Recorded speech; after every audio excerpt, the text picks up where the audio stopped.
Ya, maju sana. Mundur.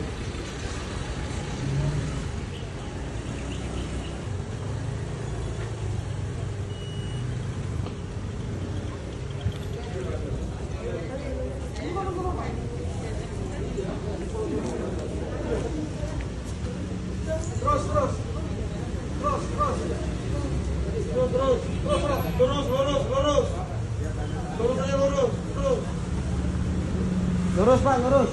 Lurus saja, lurus. Balas kanan dikit. Op.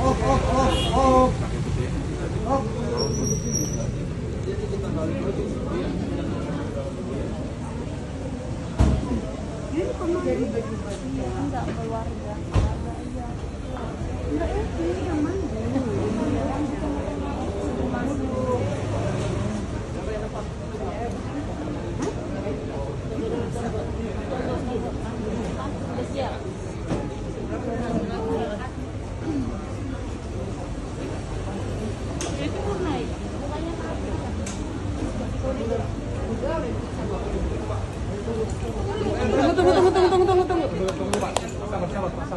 Tunggu dulu.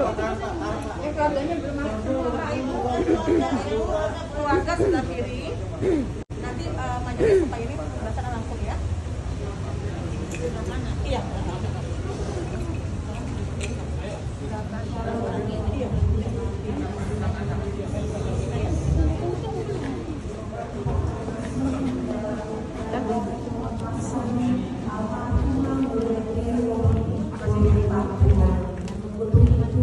Di mana? Kami berdiri.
Kita akan bertemu semua mendengarkan pembacaan riwayat hidup almarhumah Nyonya Jen Tomingbur Tampul. Kami persilakan.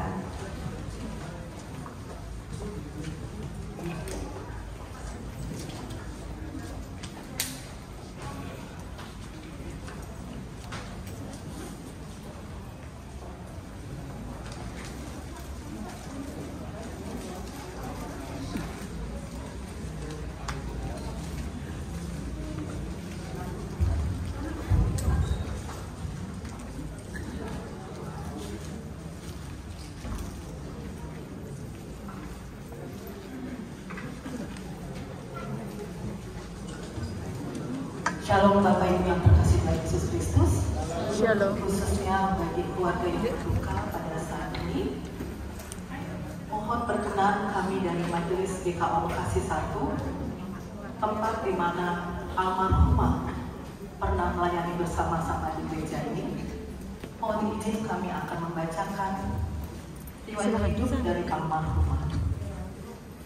Mohon perkenannya Bapak Ibu semuanya. Riwayat hidup almarhumah Nyonya Jane Tobi Boru Tampu Bolon. Nama lengkap Jane Tobi Boru Tampu Bolon. Tempat tanggal lahir Binjai 25 Januari 1938. Usia 85 tahun. Alamat Jalan Cempaka 7 nomor 67 Perumnas 1 Bekasi. Status pernikahan suami almarhum Pangondian Lumban Tobi. Anak-anak Ibu Sunarsi Rotua Lumban Tobi menikah dengan Bapak Victor Haris Samuel Huta Barat. Cucu-cucu Monica Rohana Tirza Boru Huta Barat, Yafa Anita Krishna Boru Huta Barat, Nathanael Rafael Boru Huta Barat. Dengan demikian almarhumah meninggalkan 1 orang putri, 1 orang menantu, dan 3 orang cucu.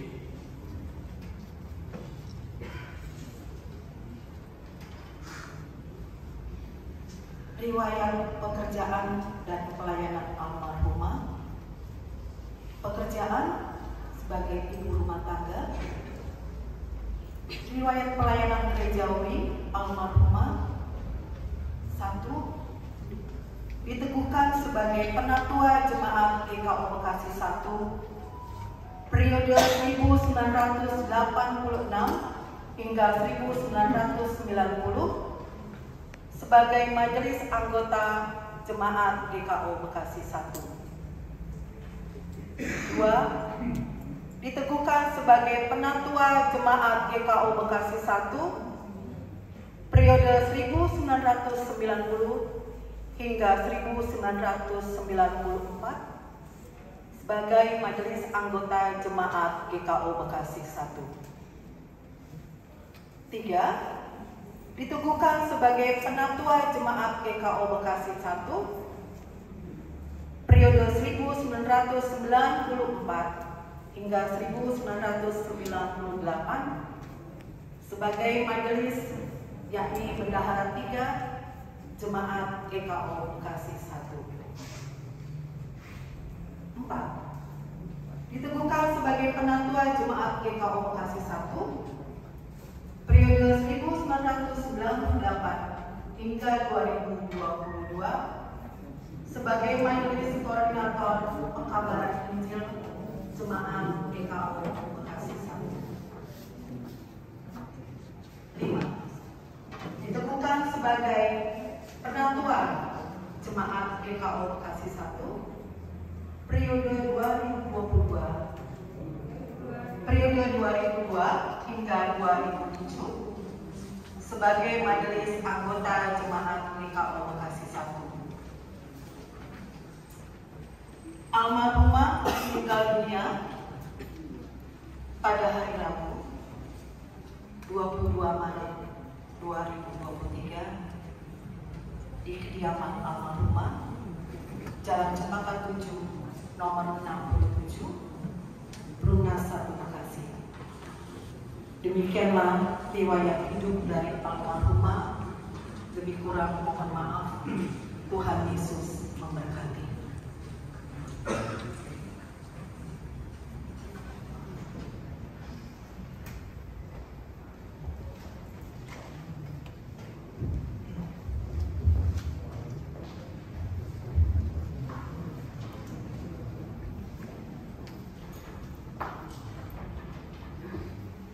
Jemaat yang dikasihi Tuhan Yesus Kristus, kita akan masuk di dalam ibadah. Kami undang bangkit berdiri. Majelis Jemaat GKO Bekasi 1 menyatakan duka cita mendalam atas wafatnya almarhumah Nyonya Jen Tominggur Tampubolon. Marilah kita memuliakan Allah yang senantiasa menolong dan menghibur, sekalipun kita sedang berduka. Marilah kita memuliakan nama Tuhan, Allah yang mengasihi umatnya, dengan bernyanyi dari Kidung Jemaat nomor 367 baitnya yang pertama dan yang ketiga.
Sekalipun duka menyelimuti hati dan pikiran kita, namun orang percaya yang setia selalu memiliki pengharapan kuat bahwa pertolongan kita hanyalah di dalam nama Tuhan Allah yang menciptakan langit dan bumi. Dia yang setia memelihara kita sampai selama-lamanya.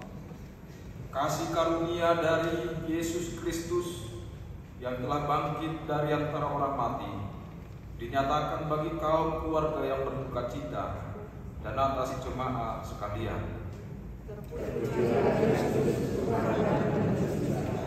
Amin. Jemaat dipersilakan kembali. Tas berdiri bagi kita, terambil dari kitab Ayub 1 ayat 21, demikian firman Tuhan.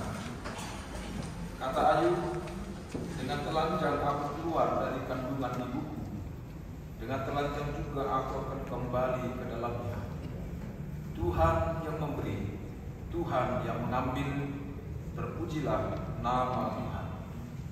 Kita puji Tuhan dari Jemaat 453 bait 1 dan 2.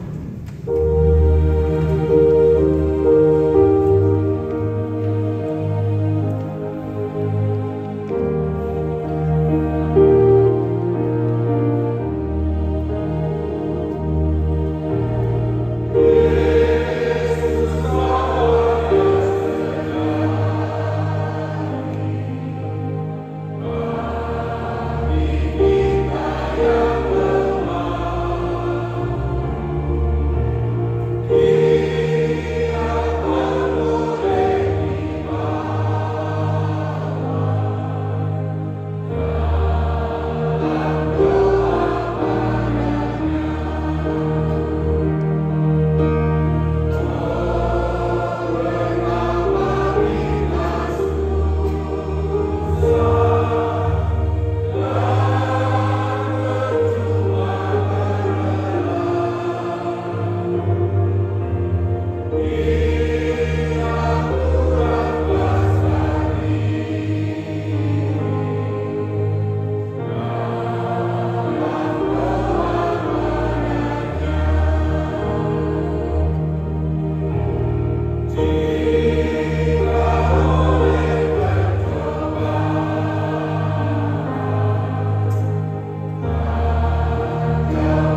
Tentang dosa, kematian, kebangkitan. Sidang perkabungan yang dikasihi Allah, Alkitab memberi kesaksian bahwa oleh karena dosa, maka hubungan dengan Allah terputus. Kehidupan manusia menghadapi berbagai tantangan sampai kepada maut. Alkitab menerangkan bahwa maut itu berkuasa atas kematian yang mengakhiri perjalanan manusia di atas bumi. Akan tetapi Allah sangat mencintai ciptaannya. Ia mengutus anak tunggalnya Yesus Kristus untuk menjadi jalan yang benar melalui hidup kekal, supaya tiap orang yang percaya akan hidup bersama Dia dalam kebangkitan Kristus yang mengalahkan kematian. Terpujilah Allah yang telah mengalahkan kuasa maut, yang oleh Dia kita menerima anugerah hidup kekal. Kita akan menaikkan pujian keyakinan iman dari Kidung Jemaat nomor 415 bait yang pertama dan yang kedua.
Terima kasih.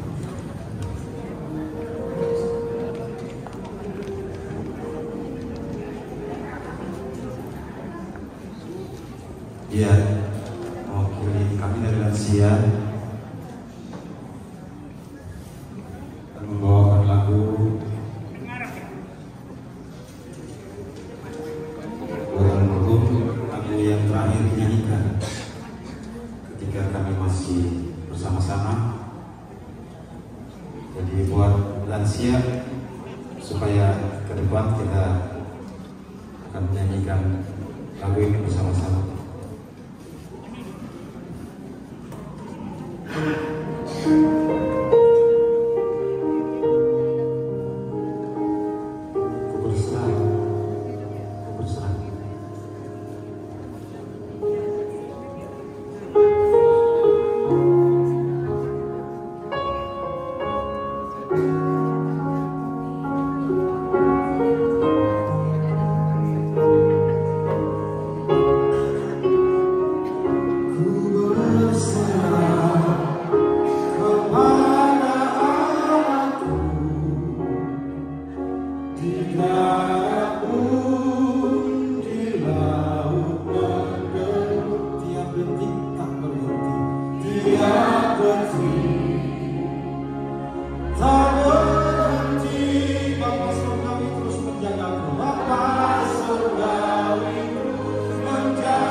Samudera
Sukacita akan menimbulkan keputusasaan dan ketakutan untuk melangkah menuju masa depan, baik bagi yang masih hidup maupun yang telah meninggal. Akan tetapi firman Tuhan menjadi dasar pengharapan Kristen. Alkitab berpesan, karena jikalau kita percaya bahwa Yesus telah mati dan telah bangkit, maka kita percaya juga bahwa mereka yang telah meninggal dalam Yesus akan dikumpulkan Allah bersama-sama dengan Dia. 1 Tesalonika 4 ayat 14. Dan bagi anak-anak atau cucu keluarga yang ditinggalkan, Tuhan Yesus menjamin kehidupan asalkan percaya kepadanya. Dia berkata, "Aku tidak akan meninggalkan kamu sebagai yatim piatu. Aku datang kembali kepadamu. Percaya dan serahkanlah kekhawatiranmu kepadanya, maka Dia bekerja menyelamatkan kamu." Kita puji Tuhan dari Kidung Jemaat 402 bait 1 dan 2.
kesaksian pujian dari Komisi Perempuan. Silakan.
Tuhan yang menguatkan dan memberkati kita semua.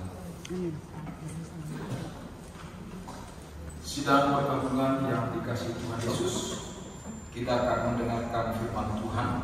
Namun sebelumnya mari kita berdoa.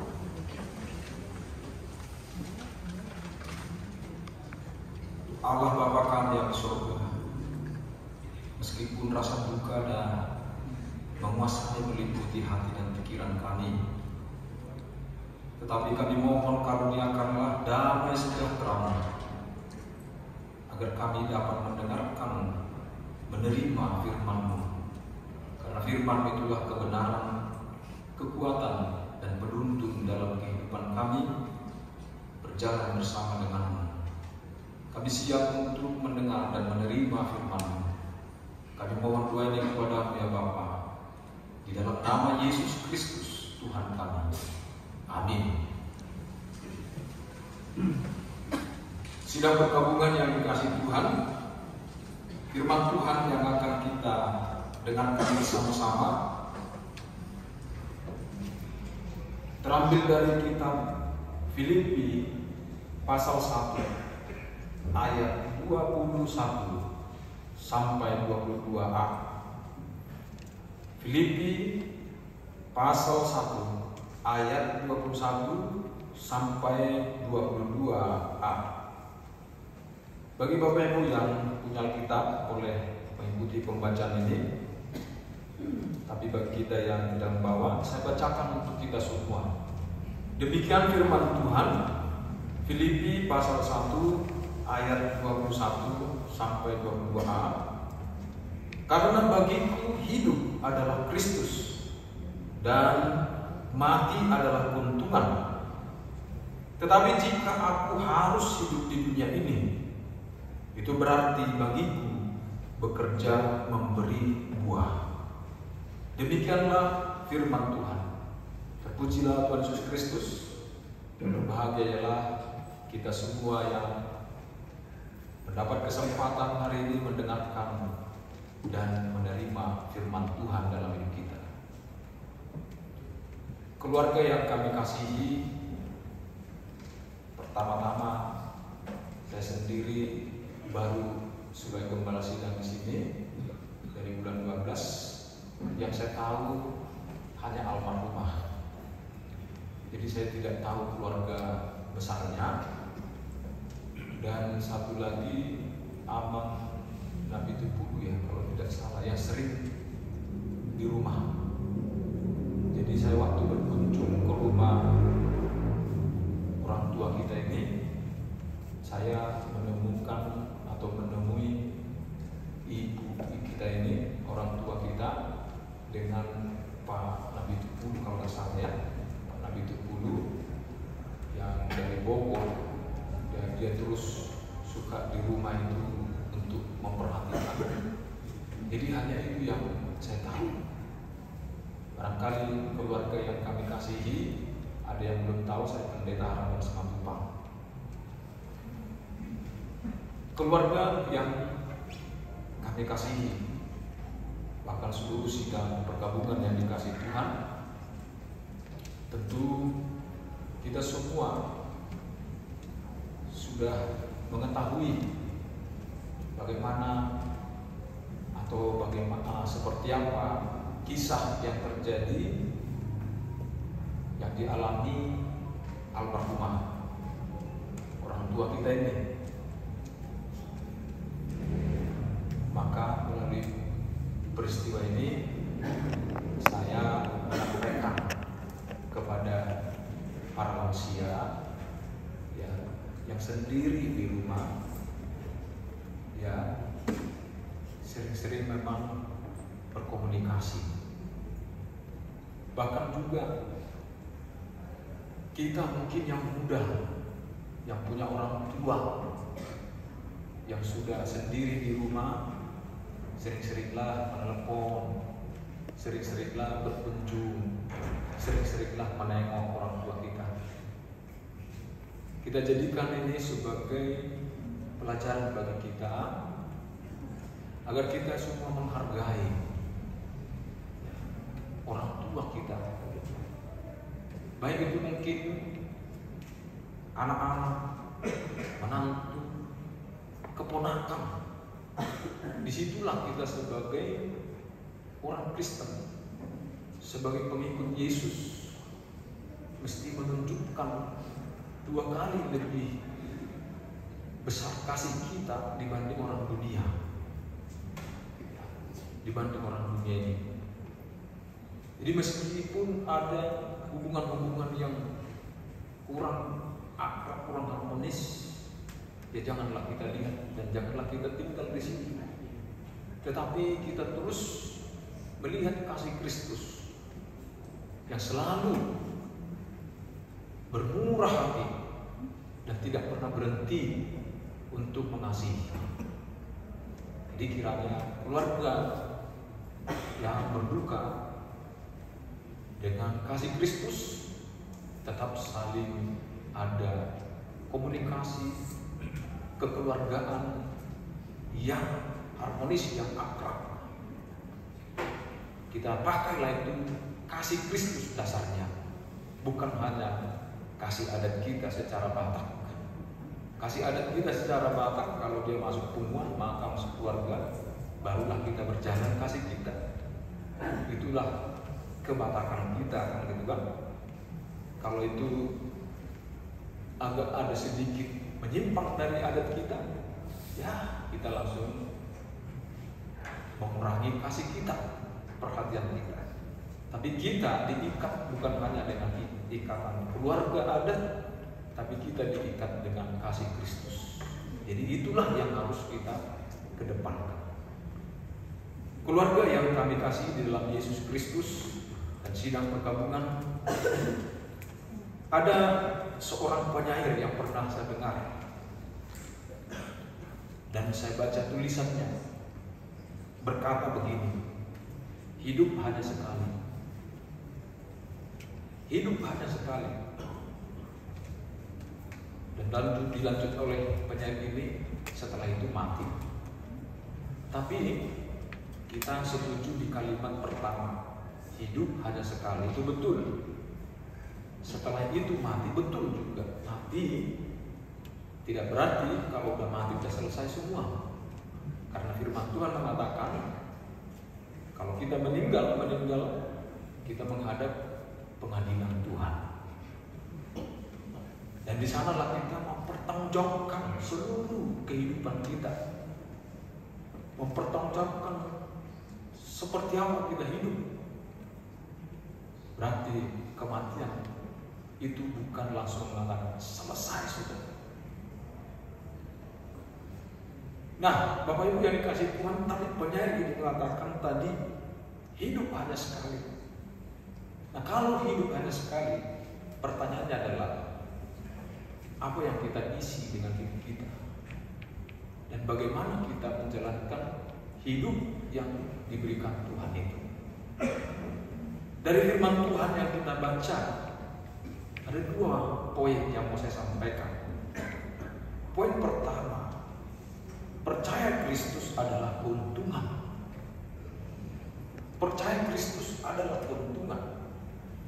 Ini kesaksian Paulus di dalam penjara. Dia rasakan bagaimana sakitnya. Paulus, walaupun dia di penjara, masih ada orang yang menyapa dia. Kalau orang tua kita ini, mungkin baginya rumah itu ibarat semua sesuatu penjara bagi dia. Tapi tidak ada teman dia untuk bercerita, menyampaikan keluh kesah, menyampaikan isi hatinya. Saya datang ke rumah itu, ya puji Tuhan Bapak Ibu tadi yang kita lihat, komisi lansia pun mereka rindu sekali menyanyikan pujian, karena orang tua kita ini semasa hidupnya dia selalu aktif memang. Tadi riwayat hidupnya kita sudah dengar. Dia menjadi pelayan Tuhan majelis di sini 3 periode. Itu tidak mudah Bapak Ibu. 3 periode. Kalau di GKMU memang 1 periode nanti dipilih oleh jemaat. Kalau dilihat oleh jemaat bagus, naik lagi. Kalau di tempat lain saya tidak tahu. Itu mungkin langsung hidup atau gimana. Tapi bagi kami sangat sulit. Maka saya sangat mengapresiasi kalau bisa dia 3 periode. Itu tentu pasti ada nilai yang baik dari kehidupannya. Saya tahu inang ini, walaupun hanya berapa bulan saya pernah berkomunikasi dengannya, ya, tapi selalu dia ceria, dia tetap tegar, dia tegar.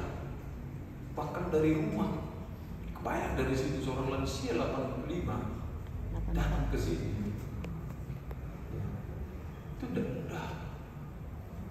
Kami yang muda aja umur 40-50 kadang-kadang malas ke gereja, udah dekat pun kadang-kadang malas. Tapi orang tua kita ini patut kita teladani, karena dari sana, bayangkan itu seorang lansia mau jalan mungkin naik beca dan sebagainya, tapi dia harus berjuang. Dan saya tanya juga, Pung, siapa yang biaya kau Pung? Ada pensiun enggak? Ya Tuhan lah yang mencukupkan. Tuhan yang mencukupkan. Saya lihat bagaimana keyakinannya kepada Tuhan, ya, tekadnya mengikut Tuhan itu. Saya pikir perlu dicontoh oleh keluarga, bahkan kita semua. Paulus meskipun jadi penjara, ini akhir-akhir hidupnya. Umur Paulus itu diperkirakan 63 sampai 65 baru meninggal. Kalau Paulus masih 85, ada 22 tahun, 20 tahun selisih hidupnya. Tapi di tengah-tengah kehidupan yang betul-betul sangat-sangat luar biasa, sakitnya di penjara, dia tidak bebas dan tidak bisa menghirup udara segar seperti itu. Kesakitan yang dialami, dia masih mengatakan, ya, dikatakan di ayat yang ke-21 tadi, bagiku hidup adalah Kristus bagiku hidup adalah Kristus. Meskipun dia sudah berhadapan dengan maut di depan matanya, dia sudah tahu tidak akan panjang umurnya.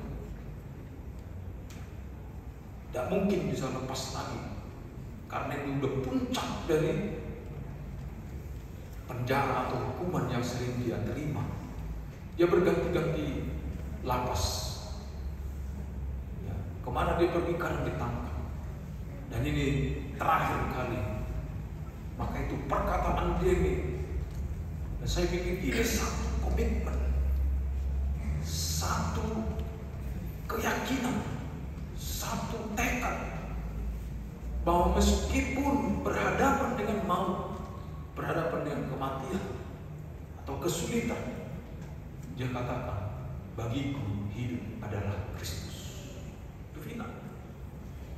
Nah, pertanyaan, mengapa Paulus bisa mengatakan bagiku hidup adalah Kristus?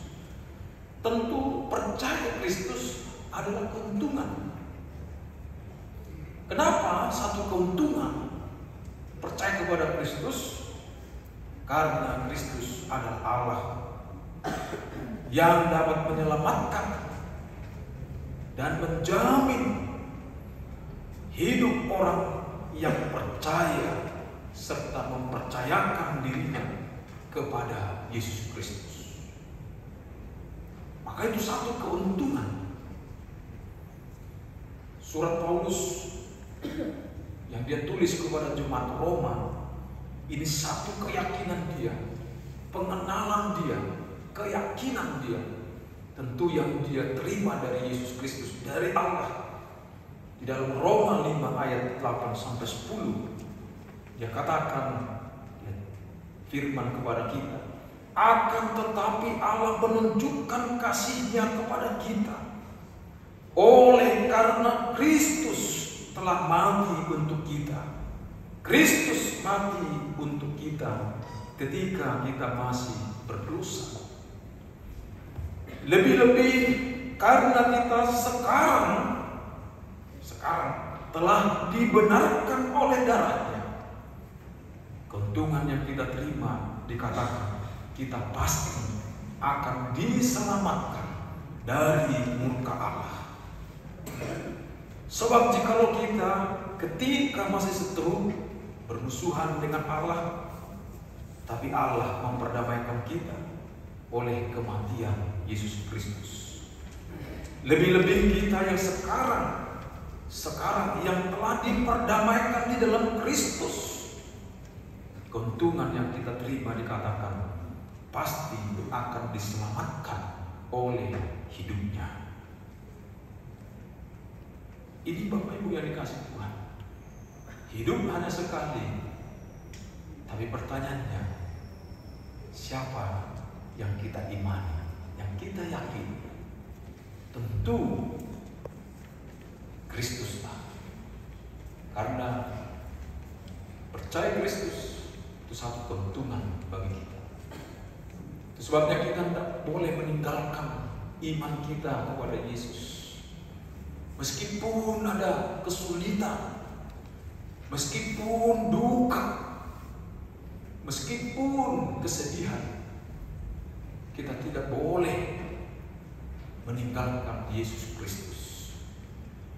Jangan menyangkalnya, jangan meninggalkannya, tetapi harus terus percaya kepada Yesus, karena ada keuntungan yang kita terima. Yang kedua, dari firman Tuhan ini, percaya Kristus harus memberi buah. Percaya Kristus adalah keuntungan. Yang kedua, percaya Kristus harus memberi buah. Paulus tadi katakan, hidup adalah Kristus, mati adalah keuntungan. Kenapa kematian itu satu keuntungan? Di satu sisi banyak orang takut kematian.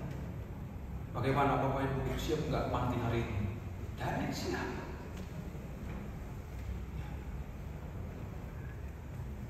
Andai pun ditanya saya sendiri pun, yang sering berkhotbah, Pendeta kalau ditanya, sekiranya hari ini pendeta dipanggil Tuhan mati, apakah siap? Mungkin saya akan mengatakan di dalam hati, aduh kalau bisa jangan dulu sekarang. Ya, tunggulah lihat dulu anakku menikah, punya cucu, tunggu dulu berhasil dia. Ya, tunggu dulu. Kenapa itu kita katakan? Karena belum siap. Sama seperti waktu bapak saya dengar sudah divonis dokter tidak bisa sembuh, sudah ditolak dari rumah sakit. Saat itu saya sedang menyusun tesis. Lalu saya bilang kepada Tuhan, Tuhan, kalau bisa jangan dulu ya, orang tua saya, ayah saya meninggal. Kalau bisa, ya lihat dulu saya menikah, lalu punya pekerjaan karena baru tamat menikah, punya istri dan punya anak. Kalau bisa dia lihat juga saya punya rumah misalkan. Itu semua ketidaksiapan. Yang kita kasih pun kita tidak siap. Apalagi diri kita, itu kan. Gak ada yang siap kita. Udah mama, serahkan dirimu kepada Tuhan. Kau sudah tua. Meskipun ibu kita sudah tua atau bapak kita, dan ada yang begitu, udahlah, aku juga udah siap mau meninggal. Jangan ngomong gitu mah. Nah, pasti kita juga marah. Kenapa? Dia siap, kita nggak siap. Nah ini dia kadang-kadang. Ya. Kita siap, dia nggak siap. Nah itu. Ya. Kenapa? Tentu karena kita tidak memahami. Ya. Atau mungkin sudah paham, tapi kadang-kadang kita berusaha untuk mengelak. Kematian itu hidup dalam Kristus sebenarnya itu satu keuntungan. Nah, tentu keuntungannya apa, Bapak Ibu? Kita selama hidup di bumi ini pasti banyak menderita, banyak pergumulan. Tapi bukan berarti kalau kita mati lepas dari keuntungan, ya seakan-akan kita lepas tangan, cuci tangan dengan persoalan hidup. Bukan itu maksudnya. Ada banyak orang hanya bergumul, pergumulan hidupnya itu terus yang dipikirin, itu terus yang didoakan, itu terus yang digumuli, yang tidak pernah selesai. Ada seperti itu. Tapi Paulus, meskipun di tengah-tengah kesulitan itu, dia tidak memikirkan pergumulannya. Tetapi selama dia hidup, dia dikatakan memberi buah. Dia bekerja memberi buah. Jadi dia tidak hanya menggumuli pergumulan pribadinya, menggumuli dirinya, menggumuli rumah tangganya, menggumuli pekerjaannya, tapi dia bekerja untuk Tuhan, memberi buah untuk Tuhan. Ini saya pikir, ya, saya tahu bagaimana kehidupan dia, walaupun singkat. Jadi tinggal suaminya, dan anak pun menjauh. Apa itu jauh? Karena tinggalnya jauh, tempat keluarga. Pergumulan ini ada. Dia harus bergumul seorang diri, dia harus bergumul dengan kesehatannya, dia harus bergumul dengan pergumulan yang lain. Tapi dia mau melayani. 3 periode dia mau melayani. Dan juga dia juga mau melayani meskipun dia tidak seorang majelis. Dia datang memberi support, dia datang. Walaupun memang kadang-kadang untuk memakan orang, kadang diomeli, tidak apa-apa. Ya, karena ada lansia bercerita saya, Pak Pendeta, dia ngomel kalau ke saya, tidak apa-apa. Kalau kita dibuatkan diomeli, tidak apa-apa. Itu mengingatkan kita. Cara dia seperti itu, mengingatkan orang, diomeli. Tapi ada apa? Dia berguna, dia memakai semua hidupnya untuk orang lain. Nah, ini yang disebut mati adalah keuntungan. Karena apa? Selama hidupnya dia hidup bersama dengan Yesus, dan dia hidup seperti Yesus yang memberi buah bagi orang lain. Kristus mati untuk kita, bukan untuk dirinya. Dia menghadapi kesengsaraan bukan untuk dirinya, tapi untuk kita. Dia tidak menyelesaikan semua persoalan urusannya, pikiran penuh hanya untuk penderitaan. Tidak, tapi untuk kita semua. Itulah yang dikatakan kematian adalah keuntungan. Jadi meskipun kapanpun, dan dari firman ini kita tahu hidup itu bukan soal berapa lama, berapa panjang hidup saya, berapa banyak yang memiliki, bukan itu. Bukan itu. Paulus mau mengajarkan kepada kita, hidup bukan soal berapa lama hidup, berapa panjang umur kita, berapa banyak yang kita miliki, prestasi dan sebagainya, kekayaan dan sebagainya, bukan itu. Tapi bagaimana kita hidup yang sudah diselamatkan Yesus, kita memberi buah. Tentu banyak buah-buah. Kalau kita baca di dalam perikop ini, rupanya di dalam penjara, oleh pemenjaraan dirinya, rupanya di dalam penjara dia membantu orang. Banyak orang menjadi berani memberitakan Injil. Banyak orang menjadi semangat untuk melayani Tuhan, meskipun kehidupannya di penjara oleh tentara Romawi pada saat itu, karena Injil, karena Kristus. Tapi orang-orang yang mendengar kesaksian hidupnya, beroleh keberanian, beroleh kekuatan, beroleh semangat. Itu salah satu buah. Bagaimana dengan kita, Bapak Ibu? Ketika kita bersama dengan orang, berapa banyak orang mengalami kekuatan karena dari ucapan kita, dari kehadiran kita. Berapa banyak orang tambah semangat, berapa banyak tambah kuat imannya kepada Tuhan. Itu adalah buah. Salah satu buah.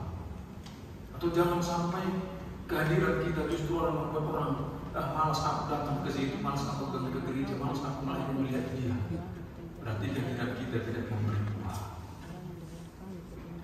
Paulus mengatakan kematian adalah keuntungan. Karena apa? Dia memberi buah. Di dalam kitab Galatia ada buah kasih. Kasih itu mengasihi Allah dan mengasihi sesama. Dia suka cita meskipun ada pergumulan, persoalan yang dialami, dia tetap menghasilkan buah sukacita. Kehadirannya di tengah orang lain pun dia memberi sukacita, karena sukacita Kristus ada di dalam dirinya. Buah itu pun disebut damai sejahtera. Kehadirannya dia memberi damai sejahtera, bukan membuat malah menjadi percakapan atau pertikaian atau pertengkaran. Itu yang memberi buah. Buah itu pun kesabaran. Sabar kita melihat orang lain yang masih lemah imannya. Sabar kita untuk menolong orang lain yang masih dipercayakan kepada kita. Sabar kita menghadapi penderitaan, pergumulan kita. Sabar kita melakukan pekerjaan Tuhan meskipun belum ada buahnya. Itu yang disebut buah. Kadang-kadang juga kemurahan, kebaikan. Meskipun kita kekurangan, kita banyak uang, memberi menolong orang itu tidak sulit. Tapi ketika itu hanya cukup untuk kita, ya cukup untuk kita kan macam-macam apa ya, cukup untuk kita bisa banyak. Tapi bisakah kita masih berbagi dengan orang? Itu pun buah. Itu buah dari kemurahan dan kebaikan. Maka seperti yang saya katakan, hidup bukan berbicara berapa banyak yang memiliki, berapa banyak harta yang meraih yang mendapat, tapi berapa banyak berkat yang dipakai untuk berbuat kebaikan dan memuliakan Tuhan. Dan juga kesetiaan, kelemah lembutan, serta pemasangan diri. Itu buah-buah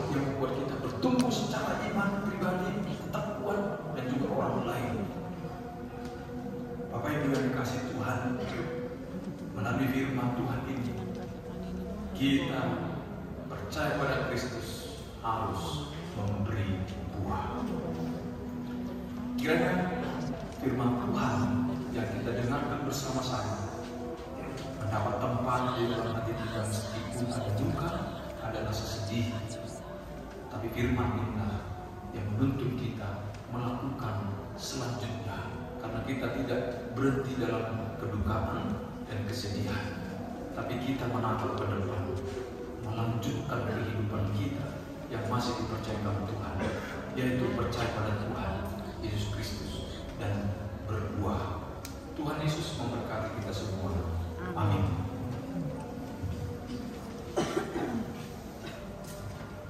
Respons firman Tuhan, kita puji Tuhan dari Puji Jumat 402 bait 3 dan bait 4.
Allah Bapa kami yang di surga, kami datang ke hadirat-Mu ya Tuhan. Kami bersyukur untuk kemurahan kebaikan, kasih setia-Mu yang memberi kesempatan kepada kami masih ada saat ini. Dan Engkau Allah kami yang tidak pernah meninggalkan kami, dan Allah yang tidak pernah lupa akan kasih-Mu bagi kami. Bapa, meskipun kami menghadapi berbagai pergumulan, kesesakan, duka, sedih, tetapi kasih-Mu, kebaikan-Mu, damai sejahtera-Mu dapat menghibur, menguatkan kami. Oleh karena itu ya Bapa, melalui firman-Mu, di mana kami yang masih Tuhan beri kesempatan ini, kami tetap memegang keyakinan kami, percaya kami kepada Yesus Kristus. Karena itu satu keuntungan, bahkan kami pun harus memberi buah. Terima kasih Bapa, berikan kami kekuatan untuk melakukan kehendak-Mu. Bapa, kami berdoa untuk keluarga yang kami kasihi yang berduka. Tuhan sudah menyatakan kasih-Mu yang sempurna untuk orang tua kami ini, ibu yang kami kasihi. Dia sudah bersama dengan-Mu di dalam kekekalan. Dia sudah merasakan kasih setia-Mu yang tidak pernah berhenti. Dia tidak tahu dan tidak merasakan sakit dan penderitaan apapun, karena dia sudah berbahagia bersama dengan-Mu di dalam kekekalan. Semua itu adalah kasih-Mu, rencana-Mu yang sangat indah, sempurna. Bapa, kami berdoa untuk anak. Kami doakan Ibu Sunarsi Rotua Tobing dengan Bapak Victor Haris Samuel Huta Barat. Bapak, kami berdoa Tuhan menguatkan saudara kami ini, Tuhan menghibur, bahkan juga Tuhan yang terus senantiasa menuntut mereka. Meskipun ada rasa duka, sedih, tetapi kami percaya Tuhan dapat menguatkan, menghibur mereka. Dan berkati kehidupan mereka ya Tuhan, agar di dalam rasa duka, kesedihan yang mereka alami, mereka tetap tidak lupa, tidak berhenti untuk melakukan kehendak-Mu. Kami berdoa Tuhan untuk cucu dari Ibu yang kami kasihi, untuk anak dari Ibu Sunarsi dengan Pak Victor Huta Barat, yaitu Monica Ronana Tirsa Huta Barat dan Yafa Anita Kristina Huta Barat dan juga Nathanael Rafael Huta Barat. Kami serahkan Tuhan saudara-saudara kami ini ke dalam tangan-Mu. Tuhan, kiranya yang menghibur dan menguatkan mereka. Dan Tuhan, kami berdoa kiranya keluarga ini terus dapat melakukan kehendak-Mu ya Tuhan. Mereka dapat melanjutkan fungsi kehidupan mereka sebagai anak-anak Tuhan, sebagai keluarga Allah. Terima kasih Bapa. Kami serahkan Tuhan keluarga atau keturunan dari Ibu yang kami kasih ini. Kami juga berdoa untuk keluarga besar Tobing dan keluarga besar Tampu Bolon. Mereka pun turut berduka, turut bersedih, karena Tuhan memanggil dari tengah-tengah mereka, dari kekeluargaan mereka yang mereka kasihi, bersama dengan dalam kekekalan.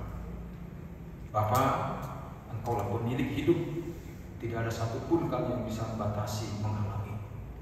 Oleh karena itu Tuhan menguatkan keluarga Tobing, keluarga Tampu Bolon, dan juga Tuhan tolong mereka Bapa agar tetap senantiasa kekeluargaan persaudaraan mereka tetap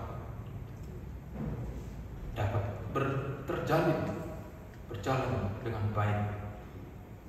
Dan kami doakan juga Tuhan Yesus, biarlah keluarga besar Tobing bahkan juga Tampu Bolon turut serta untuk memberikan topangan, memberikan nasihat kepada keturunan atau anak cucu yang ditinggal oleh almarhumah yang kami kasih ini, sehingga kekeluargaan mereka tetap terjalin ya Tuhan dengan baik sebagai keluarga Kristen. Terima kasih Bapa. Kami berdoa Tuhan Yesus untuk kami semua jemaat-Mu. Tolong kami juga Tuhan, supaya kami, karena Tuhan masih beri kami kesempatan untuk hidup, kami dapat mengasihi Tuhan dan mengasihi sesama kami. Kami memberi buah, yaitu dengan perbuatan-perbuatan kami yang berguna, bermanfaat untuk orang lain, tanpa dibatasi suku, keluarga, atau ras, tetapi Kristus, kasih Tuhan yang melampaui semua itu kami dapat lakukan. Terpujilah Engkau Bapa. Kami serahkan perjalanan kami dari tempat ini untuk memakamkan almarhumah yang kami kasih di tempat peristirahatannya. Oleh karena itu Tuhan yang menolong kami, supaya perjalanan kami bahkan juga semua apapun yang kami lakukan dapat kami kerjakan dengan baik seturut dengan kehendak-Mu. Terima kasih Bapa. Terpujilah Engkau Bapa yang doa kami. Kami mohon kepada-Mu ya Bapa, di dalam nama Yesus Kristus Tuhan kami, Allah kami, dan dengan iman segenap hati kami berdoa seperti yang Engkau ajarkan kepada kami. Bapa kami yang di surga, dikuduskanlah nama-Mu, datanglah kerajaan-Mu, jadilah kehendak-Mu di bumi seperti di surga. Berikanlah kami pada hari ini makanan kami yang secukupnya, dan ampunilah kami akan kesalahan kami, seperti kami juga mengampuni orang bersalah kepada kami. Dan janganlah membawa kami dalam pencobaan, tapi lepaskan kami dari jahat. Karena Engkau yang punya kerajaan dan kuasa dan kemuliaan sampai selama-lamanya. Amin. Kita berteduh sejenak mendengarkan kesaksian pujian dari majelis. Kami persilakan.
Nyonya Jen Tobi Boru Tampu Bolon ke rumah Bapa di surga.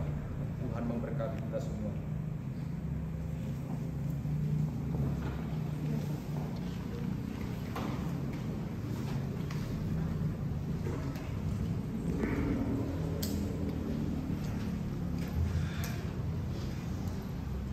Sidang pergabungan yang dikasihi Tuhan Yesus Kristus, marilah kita bangkit berdiri bersama-sama, kita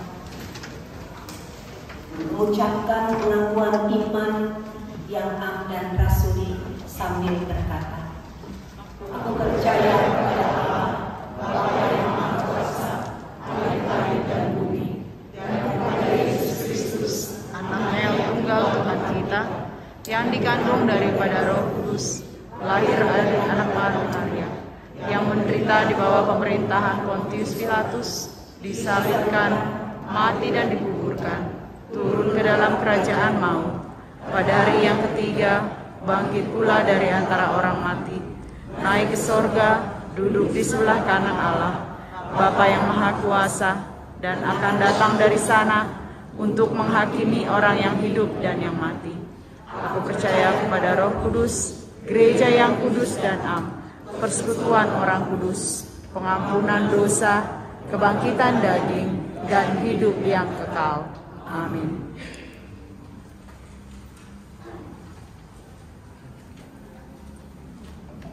Jemaat dipersilakan duduk kembali.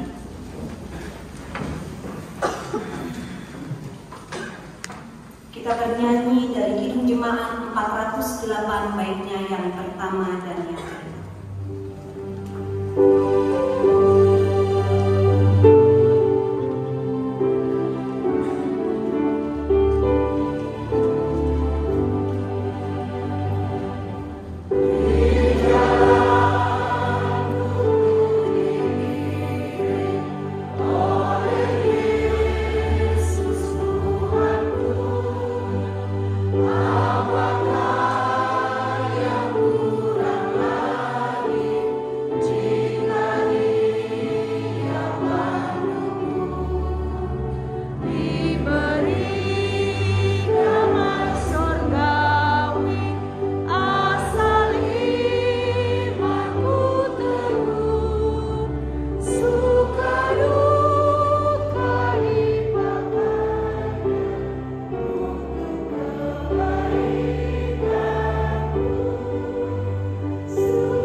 jenazah almarhum yang kita kasihi.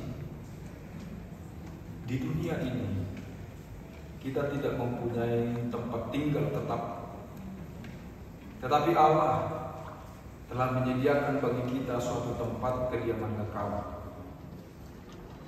Dengan keyakinan inilah kita berangkat membawa jenazah kekasih kita ke tempat pemakamannya. Dia kita serahkan ke dalam rahmat Allah. Mari kita berdoa.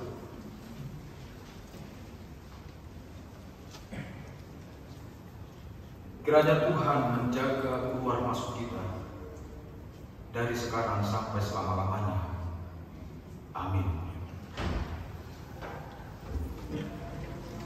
Kita akan bersama-sama berangkat dan tempat ibadah kita tetap kita bawa.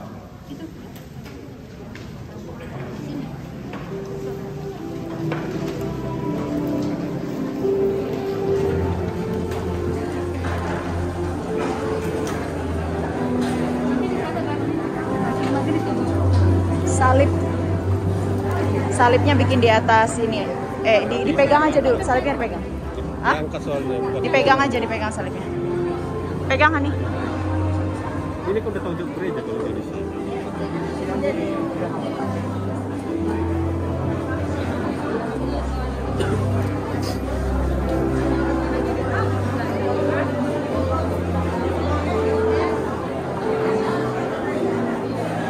Hati-hati tangga.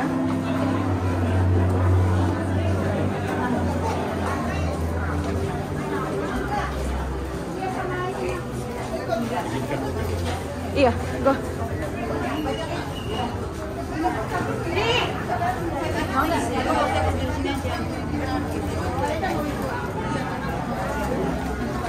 Ambil rotinya.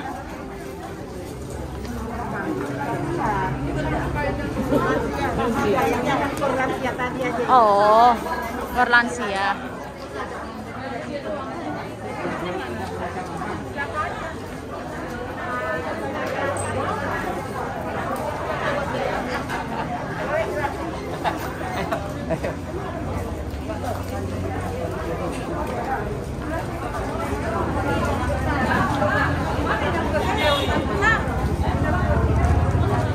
mau ikut aku lagi. Nah udah mas siapa? Ada mobil. Oh ya oke, nah udah. Oke. Bye nah udah. Bye.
Tulang.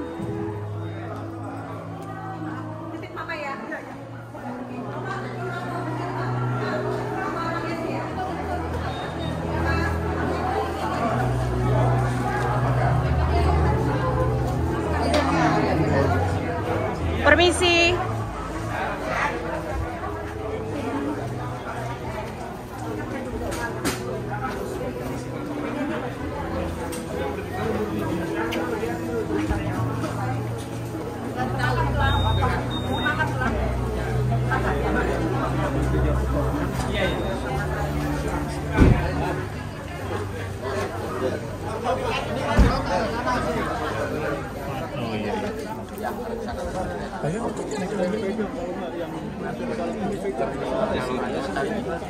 Lewat mana, Bob?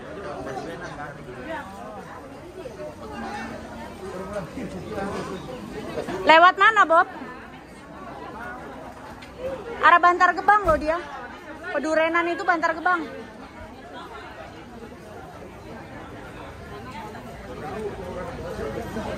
Pak, lewat mana ini? Pedurenan.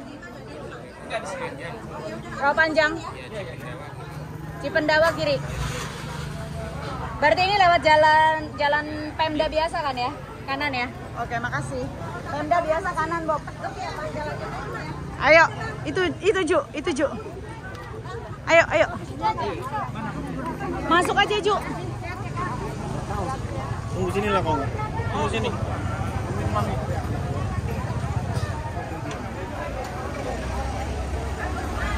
Motor ya. Sekarang bendera nanti ada? Nggak ada sama sekali bendera. Bendera dijual karena motor. Nggak ada. Nggak bisa buka jalan juga. Si Bobby juga pakai motor. Udah saya jual udah mau jelas. Masuk Ju.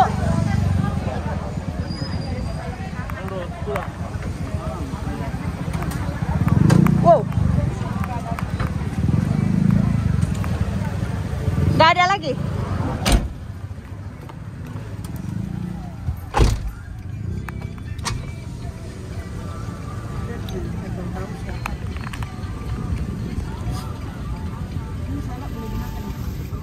Makan Ju. Kita nggak ada yang makan loh. Oleh buka jendela. Buka jendela.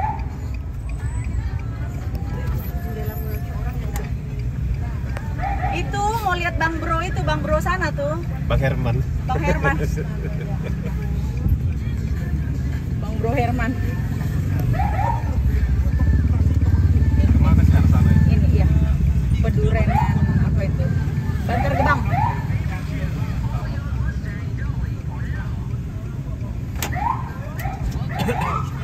Ikut langsung. Ikut kita nih. Ikut.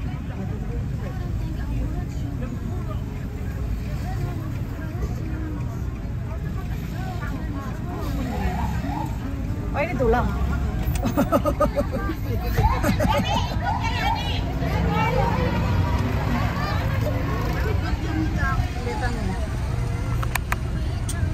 Apa-apalah.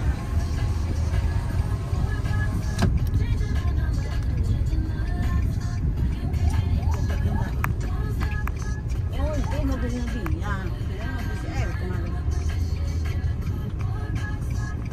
Yang ngasih ngurus sabun itu Lamburu. Oh iya. Yang cerita tadi. Kan Lamburu kami. Suami dia bakal. Ani. Suaminya si Lamburu itu bakal. Oh. Kadang bikin urus kan Lamburu. Berarti dia yang terlambat tadi. Kadang